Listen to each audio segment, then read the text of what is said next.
어제 하루 국내 코로나19 신규 확진자 136명으로 급격한 확산세는 한풀 꺾였지만 여전히 열흘 연속 100명대입니다. 이에 따라 사회적 거리두기 연장 시행 여부를 놓고 방역 당국의 고민도 함께 커지고 있습니다. 취재기자 연결해보겠습니다. 이연아 기자. 네, 사회부입니다. 정부가 사회적 거리두기 2.5단계 유지 여부를 결정하기 위한 최종 분석 작업 중이라고요? 네, 그렇습니다. 박능우 중앙재난안전대책본부 1차장은 오늘 정부 서울청사에서 중대본 회의를 열고 지난 2월 대구 경북 코로나19 상황과 최근 발생 상황을 심층적으로 비교 분석하겠다고 밝혔습니다. 당시에는 감염 전파가 한 지역에 국한됐지만 지금은 전국적 집단 감염이 산발적으로 이어지고 있다고 말해 종합적 분석이 필요함을 시사했습니다. 특히 종합병원, 요양병원, 다단계와 방문 판매 등에서 벌어지는 지역 내 집단 감염이 반복되고 있다고 설명했습니다.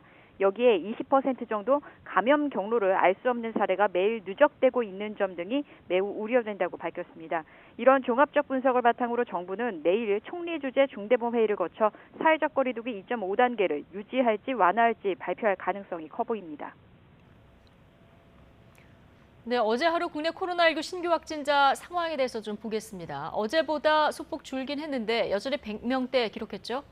네, 그렇습니다. 오늘 0시 기준 방역당국이 확인한 하루 신규 확진자는 136명입니다. 전날 신규 확진자 176명보다 40명 줄었지만 열흘째 신규 환자 발생은 100명대를 기록하고 있습니다.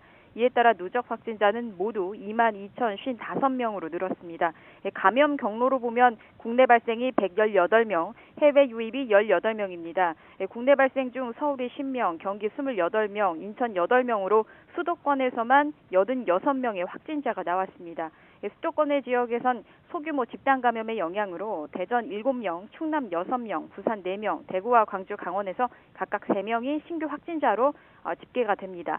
또 경북과 경남에서 각각 2명씩, 또 제주와 울산에서 각각 1명씩의 신규 확진자가 나왔습니다. 해외 유입은 검역 단계에서 10명, 지역사회에서 8명이 확진 판정을 받았습니다. 신규 사망자는 5명이 더 늘어나 누적 사망자 수는 355명이 됐고 치명률은 1.61%입니다. 현재 위중하거나 중증인 환자 164명이 방역당국의 관리를 받고 있습니다. 지금까지 사회부에서 YTN 이연아입니다.